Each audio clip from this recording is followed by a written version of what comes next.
הגרמנים לא יודעים לבטא את השחר והישראלים לא יודעים לבטא את ההכטלינגר. שלום ברלין!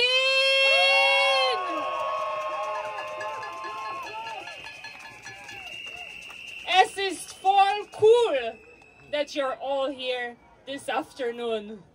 Woo!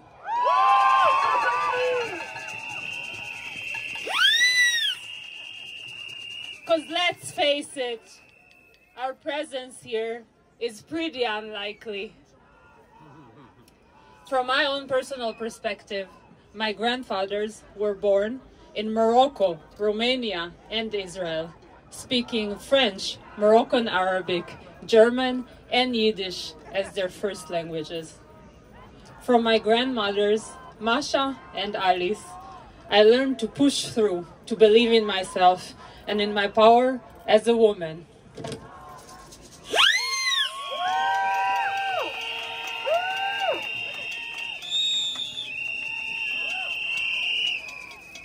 Witnessing their successful careers has always inspired me to pursue my own dreams. From my grandfathers, Chaim and Immanuel, zichrono livracha, I learned that from nothing, one can always make something, no matter how poor the means. Whether by providing for a whole family, as a child, by selling stone lighters in Romania to German soldiers, or by learning Hebrew from the newspaper during breaks at a hard labor job in Morocco. In no other country on earth other than Israel is this story even possible.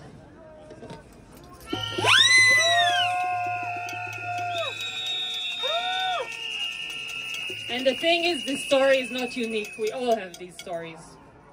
I'm so proud of you, Safta, Saba, and Safta, and so grateful to have the privilege today to do my PhD here in Berlin at the Max Planck Institute for Human Development. In my dissertation, I study how people make transformative life decisions. Choices like becoming a parent, getting a divorce, coming out, or reporting a sexual assault or rape. Truly choosing in these decision situations is only possible in free countries.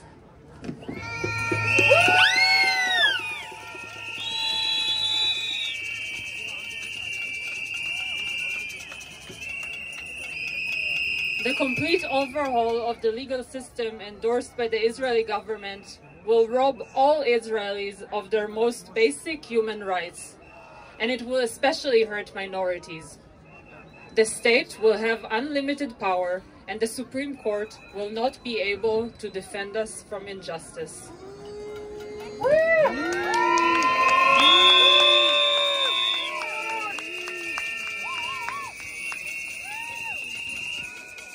Israel's new government is racing toward a hazardous putsch that will destroy the country's already shaky democratic foundations. Let me hear you.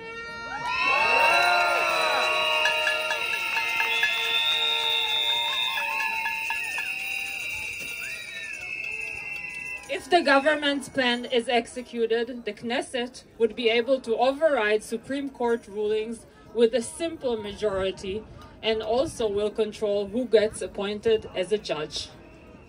Without the breaks of a constitution and in the shadow of an ongoing political conflict, the threat of dictatorship looms extremely large.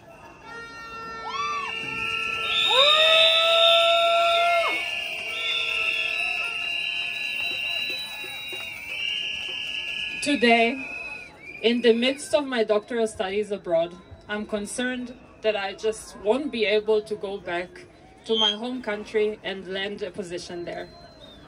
And for people who know the academic world, this is really nothing special.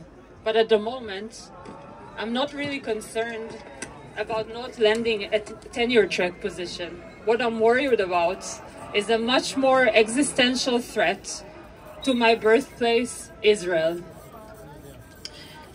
If the government's plan is executed, what will also be an immediate threat are Israelis' academic freedom and excellence. With no one to protect human rights, such as freedom of speech and equality, Israel's scientific innovation and pluralism will give way to the dark forces of silencing, censorship, and political nepotism.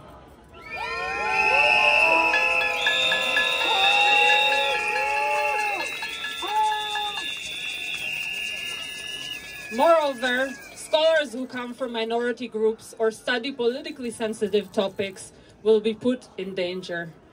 And last but not least, international cooperation will be heavily restricted. Science, very much like art, is a free and international enterprise. Yay to science.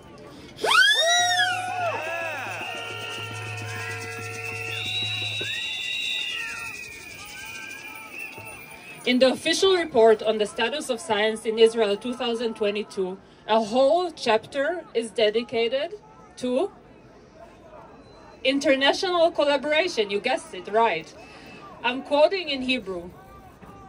המדע הוא מיזם אנושי החוצה תקופות וגבולות, והיום יותר מתמיד הוא נעשה בשיתוף פעולה בין חוקרים ממדינות שונות. השתתפותה של ישראל במאמץ המדעי העולמי ושיתופי הפעולה של חוקריה עם עמיתיהם בעולם הם מרכיב מרכזי בהשתייכותה לקהילת העמים ובמעמדה בה. We have a flourishing but tiny academic community in Israel. Without international funding to go abroad for a PhD, a postdoc, or better, both, an Israeli researcher has a close to zero chance of getting a good academic position back in Israel. Without international collaboration, Israeli science will sink and eventually perish. In his 1934 book, Albert Einstein described which features of his Jewish identity mean the most to him. The pursuit of knowledge for its own sake, an almost fanatical love of justice, and the desire for personal independence. These are the features of the Jewish tradition which make me thank my stars that I belong to it. And I also thank my stars.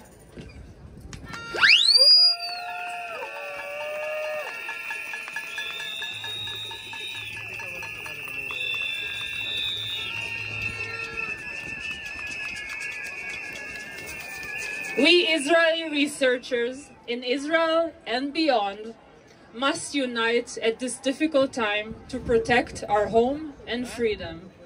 We need to take a break from chasing publications and funding. We need to use our networks at home and also abroad to create institutional pressure. We must learn from colleagues in Hungary, Poland, and Russia.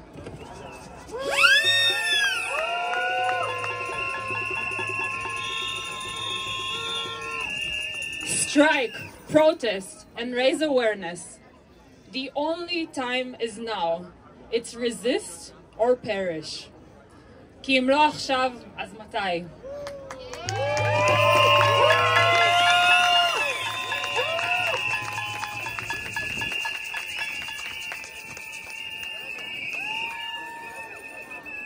Finally, we cannot ignore the historical context. We are protesting in Germany, where in 1942, a group of students and a professor from the University of Munich paid with their own lives for the freedom of speech.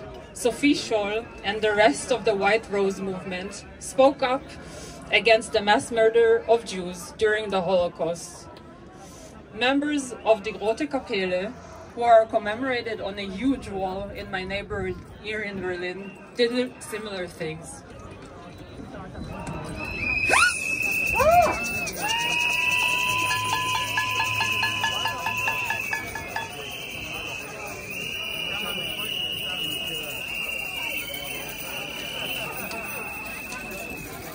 We all want an Israel to go back to. An Israel where we can say what we think without fear of retribution.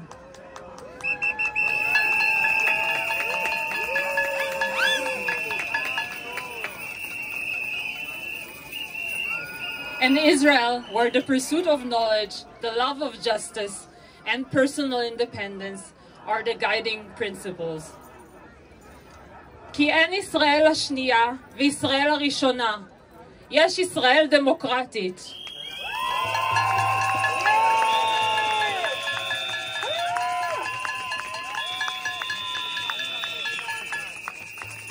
כי אין ישראל של ימנים וישראל של שמאלנים. מה יש?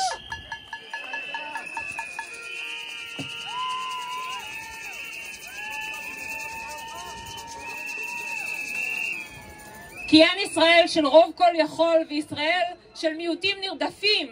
מה יש? יש ישראל דמוקרטית. And we're not fooling anyone. We have much more work to do. For all the people who live between the Jordan River and the sea, ברוח מגילת העצמאות, ללא הבדל דת, גזע ומין.